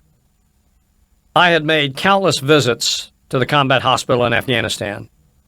As a wartime leader, you try not to internalize the human suffering. You know that it is part of combat. Men get wounded. Men die. If you allow every decision you make to be predicated on the possible loss of life, you will struggle mightily to be effective. Somehow, though, this night seemed different. The Ranger lying in front of me was so very young, younger than my 2 boys. He was 19 years old, and his name was Adam Bates. He had arrived in Afghanistan just a week earlier, and this had been his first combat mission. I leaned over and touched my hand to his shoulder. He appeared to be sedated and unconscious. I reflected for a minute, said a little prayer, and was starting to leave when the nurse came in to check on my soldier. She smiled, looked at his vitals, and asked me if I had any questions regarding his status. She informed me that both of his legs had been amputated and that he had serious blast injuries, but that his chance for survival was good. I thanked her for taking such great care of Ranger Bates, and I told her I would return when he was conscious. "Oh, he's conscious," she stated. "In fact, it would be good for you to talk with him." She gently shook the young ranger, who opened his eyes slightly and acknowledged my presence. "He can't speak right now," the nurse said, "but his mother was deaf, and he knows how to sign." The nurse handed me a sheet of paper with the various sign language symbols displayed on it. I talked for a minute, trying to find the strength to say the right thing. What do you tell a young man who has lost both his legs serving his country? How do you make him feel better about his future? Bates, his face swollen from the blast, his eyes barely visible through the redness and the bandages, stared at me momentarily. He must have sensed the pity in my expression. Raising his hand, he began to sign. I looked at each symbol on the sheet of paper before me. Slowly, painfully, he signed, "I will be okay." And then he fell back asleep. As I left the hospital that evening, I could not help but cry. Of the hundreds of men I talked with in the hospital, never once did anyone complain. Never once. They were proud of their service. They were accepting of their fate. And all they wanted to do was to get back to their unit, to be with the men that they had left behind. Somehow, Adam Bates personified all those men who had come before him. A year after my hospital visit in Afghanistan, I was at the 75th Ranger Regimental Change of Command. There in the stands was Ranger Bates, looking sharp in his dress uniform and standing tall on his new prosthetic legs. I overheard him challenge a number of his fellow Rangers to a pull-up contest. With all he had been through, the multiple surgeries, the painful rehab, and adjusting to a new life, he never quit. He was laughing, joking, smiling, and just as he promised me, he was okay. Life is full of difficult times, but someone out there always has it worse than you do. If you fill your days with pity, sorrowful for the way you have been treated, bemoaning your lot in life, blaming your circumstances on someone or something else, then life will be long and hard. If, on the other hand, you refuse to give up on your dreams, stand tall and strong against the odds, then life will be what you make of it, and you can make it great. Never, ever ring the bell. The University of Texas Commencement Speech, May 2014. The university's slogan is, "What starts here changes the world." I have to admit, I kind of like it. What starts here changes the world. Tonight, there are almost 8,000 students graduating from the University of Texas. That great paragon of analytical rigor, Ask.com, says that the average American will meet 10,000 people in their lifetime. That's a lot of folks. But if every one of you changed the lives of just 10 people, and each one of those folks changed the lives of another 10 people, just 10, then in 5 generations, 125 years, the class of 2014 will have changed the lives of 800 million people. 800 million people. Think of it. Over twice the population of the United States. Go one more generation, and you can change the entire population of the world, 8 billion people. If you think it's hard to change the lives of 10 people, change their lives forever, you're wrong. I saw it happen every day in Iraq and Afghanistan. A young army officer makes a decision to go left instead of right down a road in Baghdad, and the 10 soldiers in his squad are saved from a close-in ambush. In Kandahar province, Afghanistan, a non-commissioned officer from the female engagement team senses something isn't right and directs the infantry platoon away from a 500-pound IED, saving the lives of a dozen soldiers. But if you think about it, not only were these soldiers saved by the decisions of one person, but their children yet unborn were also saved, and their children's children were saved. Generations were saved by one decision, by one person. But changing the world can happen anywhere, and anyone can do it. So what starts here can indeed change the world. But the question is, what will the world look like after you change it? Well, I am confident that it will look much, much better. But if you will humor this old sailor for just a moment, I have a few suggestions that may help you on your way to a better world. And while these lessons were learned during my time in the military, I can assure you that it matters not whether you ever served a day in uniform. It matters not your gender, your ethnic or religious background, your orientation, or your social status. Our struggles in this world are similar, and the lessons to overcome those struggles and to move forward, changing ourselves and the world around us, will apply equally to all. I have been a Navy SEAL for 36 years, but it all began when I left UT for basic SEAL training in Coronado, California. Basic SEAL training is 6 months of long, torturous runs in the soft sand, midnight swims in the cold water off San Diego, obstacle courses, unending calisthenics, days without sleep, and always being cold, wet, and miserable. It is 6 months of being constantly harassed by professionally trained warriors who seek to find the weak of mind and body and eliminate them from ever becoming a Navy SEAL. But the training also seeks to find those students who can lead in an environment of constant stress, chaos, failure, and hardships. To me, basic SEAL training was a lifetime of challenges crammed into 6 months. So here are the 10 lessons I learned from basic SEAL training that hopefully will be of value to you as you move forward in life. Every morning in basic SEAL training, my instructors, who at the time were all Vietnam veterans, would show up in my barracks room, and the first thing they would inspect was your bed. If you did it right, the corners would be square, the covers pulled tight, the pillow centered just under the headboard, and the extra blanket folded neatly at the foot of the rack. It was a simple task, mundane at best. But every morning, we were required to make our bed to perfection. It seemed a little ridiculous at the time, particularly in light of the fact that we were aspiring to be real warriors, tough, battle-hardened SEALs. But the wisdom of this simple act has been proven to me many times over.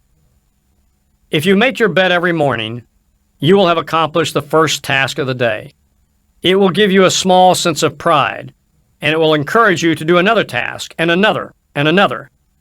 By the end of the day, that one task completed will have turned into many tasks completed. Making your bed will also reinforce the fact that little things in life matter. If you can't do the little things right, you will never do the big things right. And if by chance you have a miserable day, you will come home to a bed that is made, that you made. And a made bed gives you encouragement that tomorrow will be better. If you want to change the world, start off by making your bed. During SEAL training, the students are broken down into boat crews.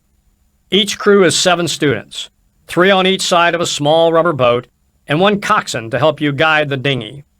Every day your boat crew forms up on the beach and is instructed to get through the surf zone and paddle several miles down the coast. In the winter, the surf off San Diego can get to be 8 to 10 feet high, and it is exceedingly difficult to paddle through the plunging surf unless everyone digs in. Every paddle must be synchronized to the stroke count of the coxswain.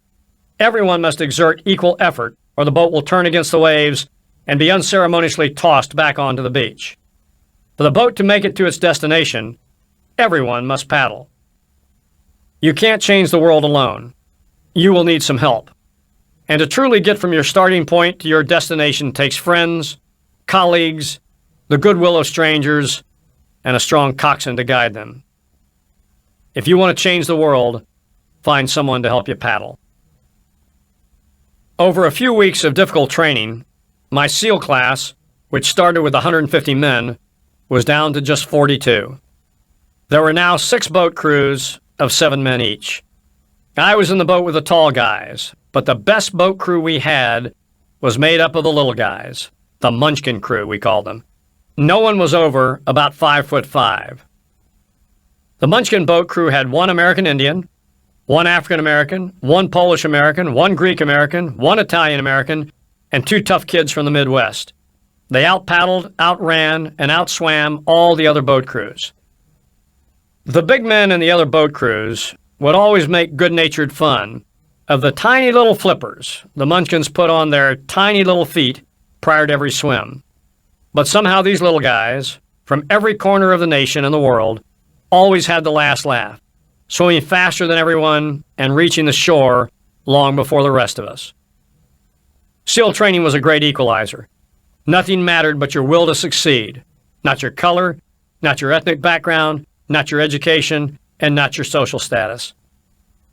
If you want to change the world, measure a person by the size of their heart, not the size of their flippers. Several times a week, the instructors would line up the class and do a uniform inspection. It was exceptionally thorough.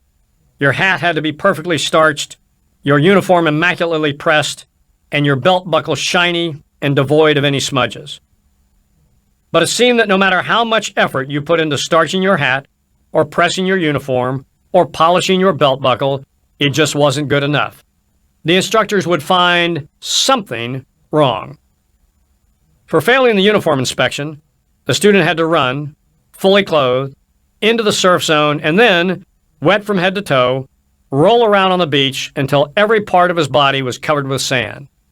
The effect was known as a sugar cookie. You stayed in that uniform the rest of the day, cold, wet, and sandy.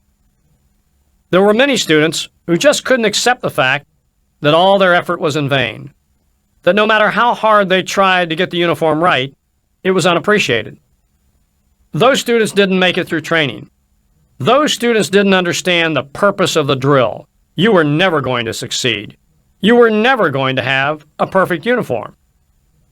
Sometimes, no matter how well you prepare or how well you perform, you still end up as a sugar cookie.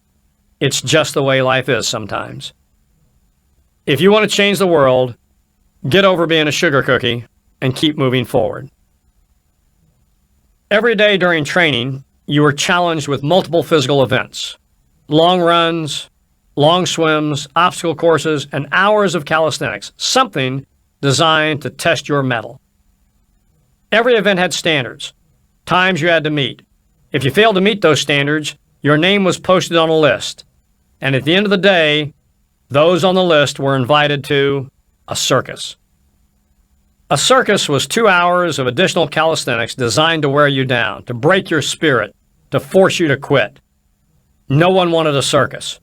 A circus meant that, for that day, you didn't measure up. A circus meant more fatigue, and more fatigue meant that the following day would be more difficult, and more circuses were likely. But at some time during SEAL training, everyone made the circus list. But an interesting thing happened to those who were constantly on the list. Over time, those students who did 2 hours of extra calisthenics got stronger and stronger. The pain of the circuses built inner strength, built physical resiliency. Life is filled with circuses. You will fail. You will likely fail often. It will be painful. It will be discouraging. At times, it will test you to your very core. If you want to change the world, don't be afraid of the circuses. At least twice a week, the trainees were required to run the obstacle course. The obstacle course contained 25 obstacles, including a 10-foot high wall, a 30-foot cargo net, and a barbed wire crawl, to name a few. But the most challenging obstacle was the slide for life. It had a 3-level, 30-foot tower at one end and a 1-level tower at the other.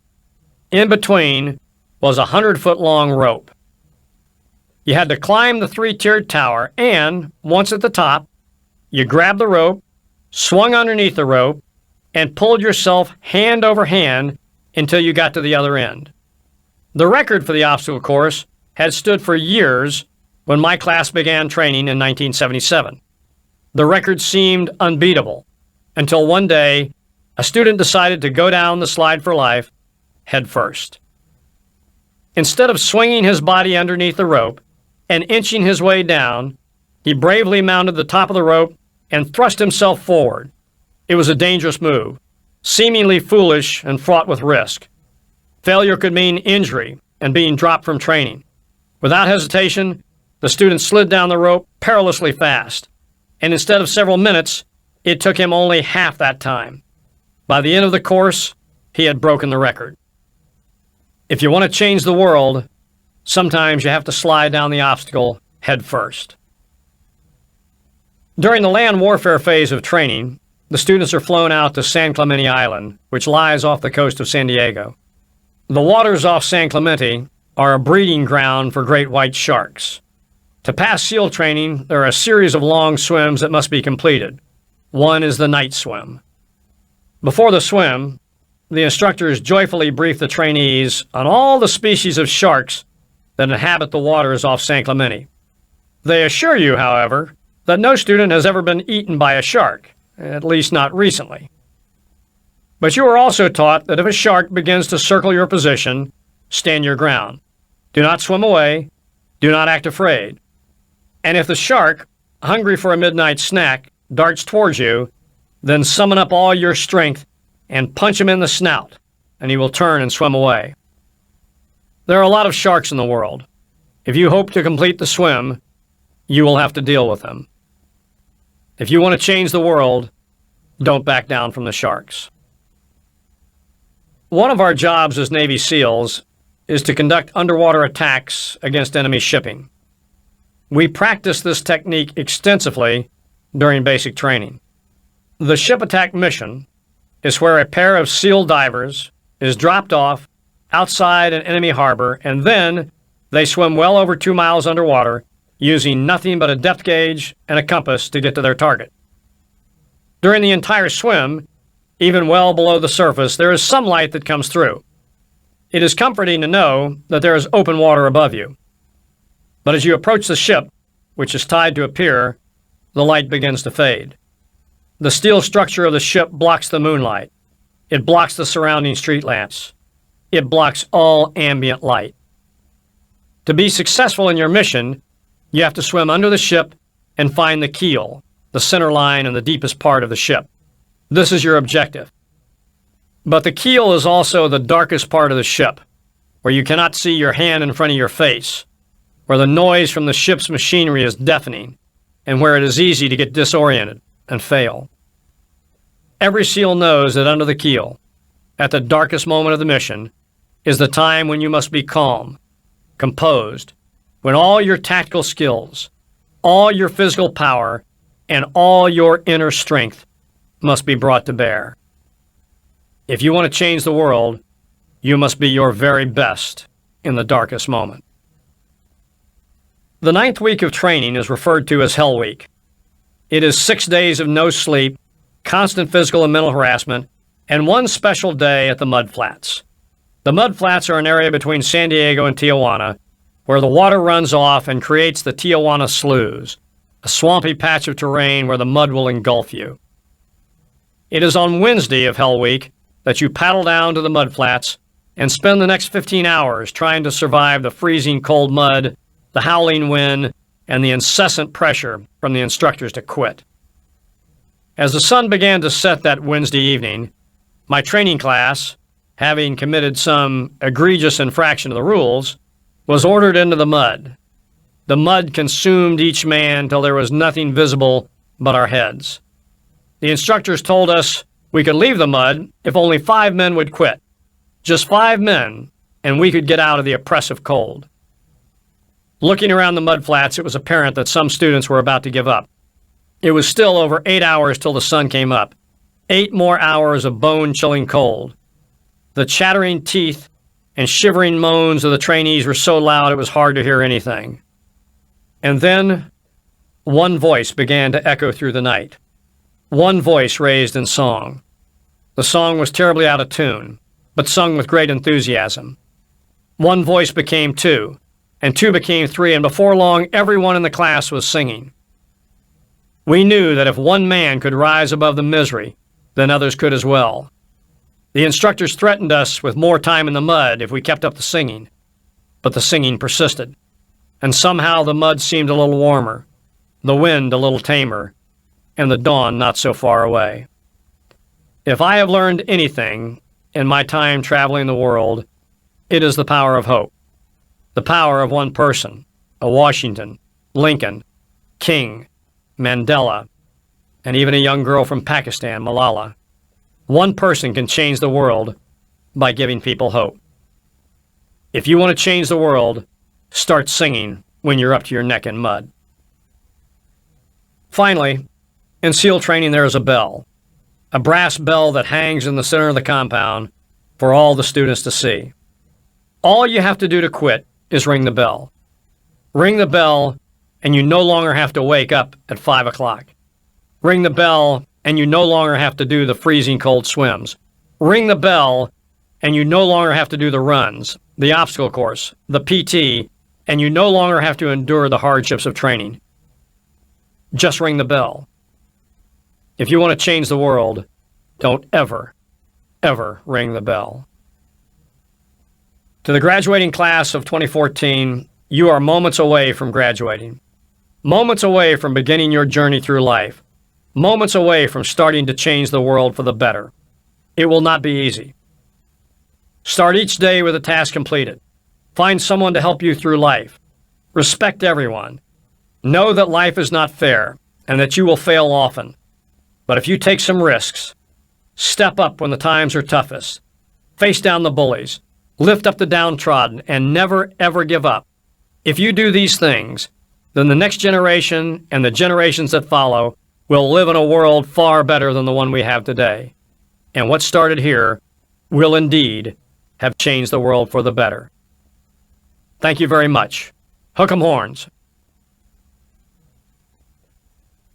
Afterward, if you want to change your life, or maybe the world, remember, start each day with a task completed. Find someone to help you through life. Respect everyone. Know that life is not fair and that you will fail often. But if you take some risks, step up when times are toughest, face down the bullies, lift up the downtrodden, and never ever give up. If you do these things, then you can change your life for the better. And now an exclusive preview from Admiral McRaven's Sea Stories, My Life in Special Operations. 1600 Pennsylvania Avenue. The White House, October 2001. The Pope? Yes, the Pope. You want me to draft a letter from the President to the Pope justifying the war in Afghanistan? That's right. You do know that scholars, philosophers, and theologians have been trying to justify war for, since the beginning of mankind. Well, you've got a week. Oh, well, a week, that should be plenty of time. The voice on the other end of the phone didn't seem to appreciate my sarcasm. Can you get this done or not? Yes, sir, of course. I'll have it to you in a week. He hung up abruptly. I had arrived at the White House just 5 days earlier, assigned to my new position as the Director of Strategy and Military Affairs in the Office of Combating Terrorism. My boss, retired 4-star General Wayne Downing, had persuaded Admiral Olson that my services would be better utilized in the White House, helping orchestrate the war on terrorism, than on the Navy staff in the Pentagon. Georgianne and I had moved across the country, and along with my 10-year-old daughter, Kelly, we were temporarily living at Fort Belvoir in Northern Virginia. The days had a sense of purpose. The United States had just suffered the worst attack on its soil since Pearl Harbor. The nation was mobilizing. Flags were everywhere. You could feel the patriotism. You could feel the fear. Young soldiers were preparing for war. The news was a constant drumbeat of urgency. A spirit of revenge filled the American heart, and it felt justified. Nothing seemed ordinary. We were living history. Downing glared at his phone. I'm sorry I won't be here, Congressman, as something's come up. My Director of Military Affairs, Captain Bill McRaven, will be in the office. He's a Navy SEAL. He can help you. Me? I pointed to myself. Downing glared again, this time in my direction. No, sir, I don't think I'll be back. Downing looked at me and rolled his eyes. Yes, sir. 1 o'clock. Bill will be ready. Downing put down the phone and shook his head. "Rohrbacher is coming by," he said, referring to the California congressman. "He wants us to help out some warlord named Dostum. I've got to head out. You handle it." "Where are you going, sir?" "I've got a meeting with Condi." He grinned, knowing I knew better. "Rohrbacher is a very influential congressman," Downing said. "He's got the phone numbers of every Mujahideen leader in Afghanistan and thinks he has the authority to direct the war from Congress. Just hear him out and don't promise anything," he laughed. "Well, is this what you expected the White House to be like?" "I don't know what I expected, sir, but if I can't be on the ground in Afghanistan, I guess being at the White House is the next best thing." Downing rose from his desk, smiled, slapped me on the back, and headed out the door. I liked Downing a lot. General Wayne A. Downing, referred to as the WAD by junior officers, was a legend in special operations. A 1962 West Point graduate, he had served in the Vietnam War and Desert Storm, a recipient of 2 Silver Stars for valor and a Purple Heart. He was as tough a soldier as the Army had ever seen. Downing had commanded the famed Ranger Regiment, the Joint Special Operations Command, the U.S. Army's Special Operations Command, and eventually all U.S. Special Operations. Now he was the President's point man on the war on terrorism. With dusty blonde hair, short in stature, but strong around the edges, he was a physical fitness machine. Even in his 60s, he could outrun and out-PT most younger men. He had a dry sense of humor, and when in the Army, he loved to test his junior officers' mettle. Could they keep up with him on the long runs? Did they understand Clausewitz, Sun Tzu, and Liddell Hart? Were they afraid of a 30,000-foot night parachute jump? Did they lead from the front in combat or training? He seemed to see everything and judge every man's fitness to command. Somewhere along the way, I had measured up. It was 1:15, and I was hoping the congressman wouldn't show. Sitting in Downing's office, I looked out the window onto the south lawn. Our spaces in the old executive office building were small, but it's all about location, and we were a 2-minute walk into the Oval Office. The third-floor offices had once been home to Marine Lieutenant Colonel Oliver North. North had infamously been involved in the Iran-Contra scandal, using his position at the White House to move arms to the Contras. Although it was 15 years later, the specter of Ollie North hung over everything we did. The White House was supposed to do policy, not operations. With New York City, Washington, and a field in Pennsylvania still smoldering, I sensed that was about to change. There was a pounding on the door.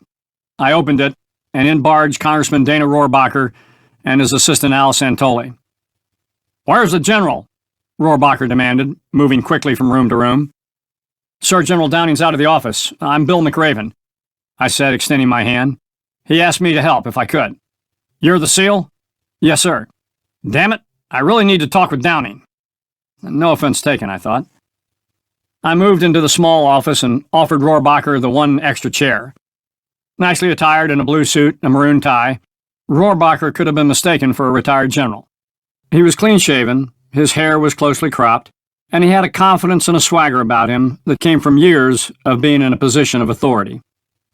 Santoli leaned against the wall and Rohrbacher began talking fast.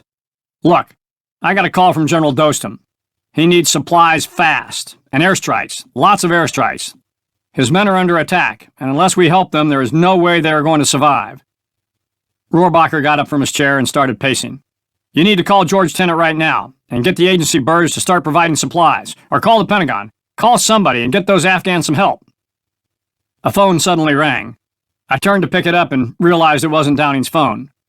"Sir, it's Dostum," Santoli said, pulling a satellite phone from his attaché. Rohrbacher grabbed the large black iridium phone. Yes, I know, he yelled into the receiver. "I'm working it as fast as I can. Can you give me some coordinates for the drop?" He motioned for a piece of paper. "Okay, I've got it. I'll get back to you as soon as I have it confirmed." Santoli gave me a look that seemed to imply this was routine business for the California congressman. "Okay, SEAL. Here's the coordinates for the drop. Call Tenet and let's get this thing moving." I stared at the 8-digit grid numbers on the paper. Somehow I thought calling the director of the CIA and asking him to resupply an Afghan warlord was just a bit above my pay grade. "Sir, I know this is urgent." "Damn right it is. Our allies are going to die if we don't get supplies soon." "Yes, sir, but I don't think Director Tenet will take my word for it. As soon as General Downing gets back, I'll run this by him and have him give you a call." "Give me a call? Give me a call?" "Son, I need this done now. Can you do it or not?" I looked down at the numbers on the paper again. Was this the way we were going to run the war on terrorism? Congressmen calling directly to the front lines? Was I just too naive about how things happened in Washington? "No, sir," I said somewhat reluctantly. "General Downing will have to take care of this." "I knew it," he fumed. "This was a wasted trip. You tell Downing to call me the moment he gets back." Rohrbacher shook his head again for effect, and he and Santoli left the office in a hurry. Downing returned an hour later, and I relayed the details of the visit, adding color commentary where I thought appropriate. He muttered under his breath, called Tenet, and a day later supplies were airdropped into the mountains of Afghanistan. 3 days after that, I finished my letter to the Pope, and in a meeting the following week, President Bush presented the letter to the Papal Nuncio for delivery to His Holiness. This job was clearly not going to be what I expected.